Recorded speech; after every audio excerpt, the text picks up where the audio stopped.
নওগাঁর মান্দা উপজেলা ১৩ নং কসব ইউপির বিজনেস ম্যানেজমেন্ট ইনস্টিটিউট কলেজ শাখার অধ্যাপক রমজান আলীর বিরুদ্ধে নিয়োগ সহ অর্থ আত্মসাতের অভিযোগ উঠেছে। অধ্যাপক রমজান আলীর পরিবারে ৬ থেকে ৮ জনের চাকরি দিয়েছেন বলেও অভিযোগ করেছেন এলাকাবাসী। চাকরি দেওয়ার মূল হোতা প্রতিষ্ঠানে যে কমিটিগুলো হয় তার পকেট কমিটি।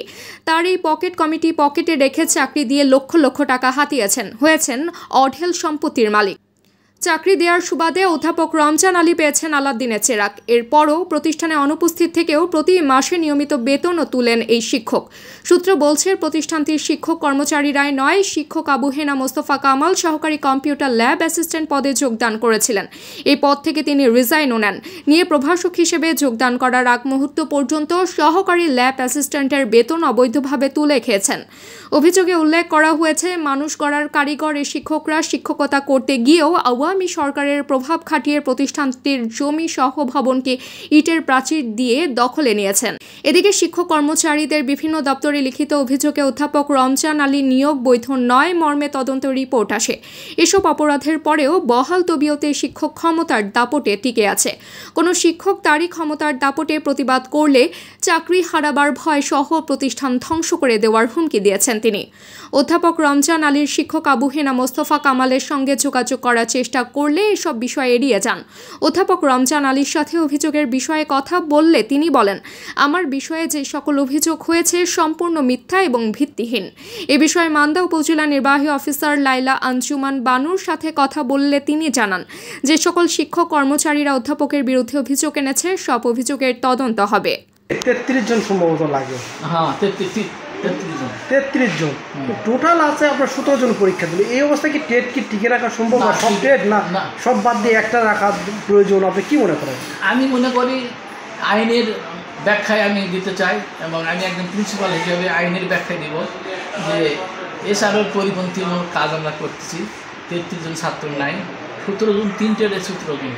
হ্যাঁ, কোনো ট্রেডে ভর্তি হয়েছে 7 জন, কোন ট্রেডে ভর্তি হয়েছে ভর্তি হয়নি। যেমন সেক্রেটারি সায়েন্সের গত 10 বছরে কোনো ছাত্র নেই। হ্যাঁ, এই বিষয়ে তদন্ত হয়। রেজা সাহেব আসছিল, কিন্তু ওই তদন্ত রিপোর্টটা দেয়নি, না দিয়ে ওই নুরুলেরটা দিয়েছে।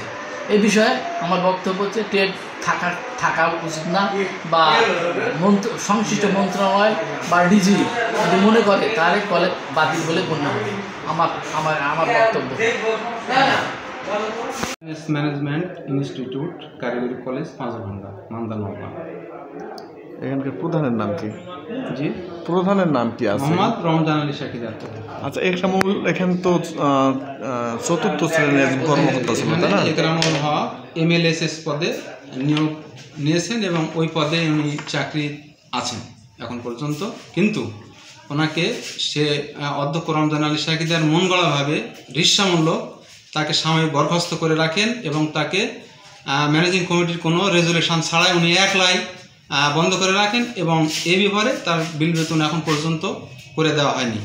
এবং একরামুল হক এটা হাইকোর্টে রিট করার পরেও এখানে রায় আসছে তাকে সমস্ত বিল বেতন দেওয়ার জন্য।